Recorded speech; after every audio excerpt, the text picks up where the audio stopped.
When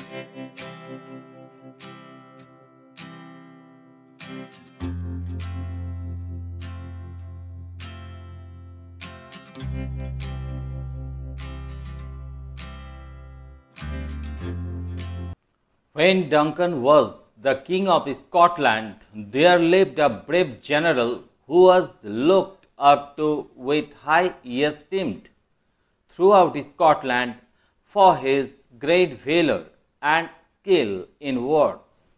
যখন Duncan স্কটল্যান্ডের রাজা ছিলেন, সেখানে একজন বীর সেনাপতি ছিলেন যিনি তার অসীম সাহসিকতা ও যুদ্ধ কৌশলের জন্য সারা দেশে উচ্চ সম্মান লাভ করেছিলেন। He was also a close relative of the old king. তিনি বৃদ্ধ রাজার এক নিকট আত্মীয়ও ছিলেন। He was Macbeth, the Thane of Glamis. তিনি ছিলেন Thane of Glamis, Macbeth. Of late, he defeated a rebel army assisted by the troops of Norway in great numbers. খুব সম্প্রতি তিনি নরওয়ের বিশাল সেনাবাহিনীর সহায়তা প্রাপ্ত এক বিদ্রোহী সেনাদলকে পরাজিত করেছিলেন। He emerged as Valor's minion and Bellona's bridegroom. His valor and courage demanded praise from all and sundry. তিনি বীরত্বের মিনিয়ন এবং বেলোনার বর হিসেবে আবির্ভূত হন। তাঁর বীরত্ব এবং সাহস সকলের কাছে প্রশংসার দাবি রাখে।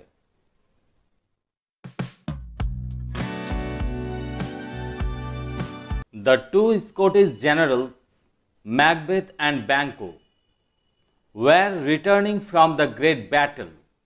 সেই ভয়ঙ্কর যুদ্ধ থেকে দুই স্কটিশ সেনানায়ক ম্যাকবেথ ও ব্যাঙ্কো ফিরে আসছিলেন। There was thunder and lightning. তখন বজ্রপাত হচ্ছিল ও বিদ্যুৎ চমকাচ্ছিল।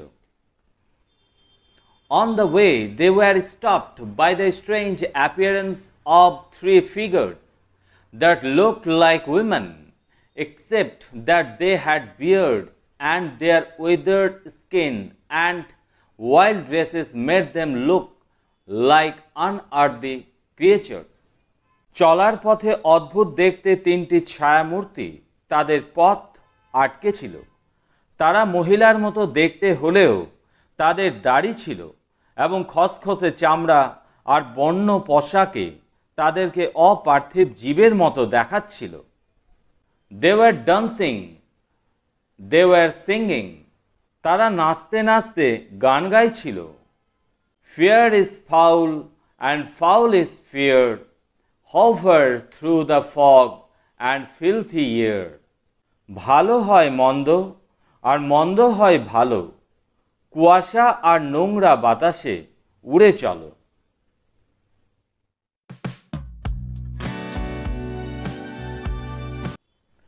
As they saw the two generals, the first which saluted Macbeth with the title of Thane of Glamis.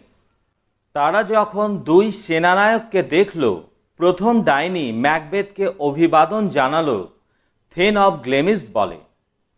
The general was scarcely startled to find himself known by such creatures. Macbeth সামান্য চমকে উঠল। এরা অর্থাৎ এই অপার্থিব জীবগুলো তার পরিচয় জানে বলে। The second which addressed him as the Thane of Cawdor, to which he had no pretensions, and the third told him, you will be the king of Scotland thereafter. দ্বিতীয় ডাইনি তাকে কডরের থেন বলে অভিহিত করল, যা তিনি পেতে কোনোমতে আগ্রহী ছিলেন না, এবং তৃতীয়জন তাকে বলল, এরপর তুমি হবে স্কটল্যান্ডের রাজা। Such a prophetic greeting might well amaze him, for he knew that as long as the king's son survived, he could scarcely hope to succeed to the throne. এই ধরনের ভবিষ্যৎবাণী তাকে বেশ আশ্চর্য করল, কারণ সে জানত যতদিন রাজার পুত্ররা বেঁচে আছে ততদিন তার সিংহাসনে বসার বিন্দুমাত্র সম্ভাবনা নেই। By this time, Banquo was curious to know the reason why the witches had little to say about him, whereas they kindled hope in the heart of his dearest friend. ইতিমধ্যে ব্যাঙ্কো উৎসুক হয়ে উঠল এই ভেবে যে ডাইনিরা কেন তার প্রিয়তম বন্ধুর মনে আশার আলো জ্বালালেও তার সম্বন্ধে অল্প কিছুও বলছে না। So the witches turned towards Banquo and told him in somewhat riddling terms to be lesser than Macbeth and greater, not so happy but much happier. তখন ডাইনিরা ব্যাঙ্কোর দিকে তাকিয়ে কিছুটা ধাঁধার মতো বলল, ম্যাকবেথের থেকে কম কিন্তু আরও ভালো, অতটা সুখী না হলেও আরও খুশি। They also prophesied that although Banquo would never reign as the king of Scotland, yet his successors would be the kings. তারা আরও ভবিষ্যৎবাণী করল ব্যাঙ্কো কখনোই স্কটল্যান্ডের রাজা হবে না, যদিও তার উত্তরাধিকারীরা রাজা হবে। And then they turned into thin air and vanished, by which the generals realized the weird sisters to be witches. এরপর তারা হাওয়ায় মিশে গিয়ে অদৃশ্য হয়ে গেল। এর থেকে সেনাপতিরা বুঝতে পারল এই অদ্ভুত দর্শন বনেরা আসলে ডাইনি।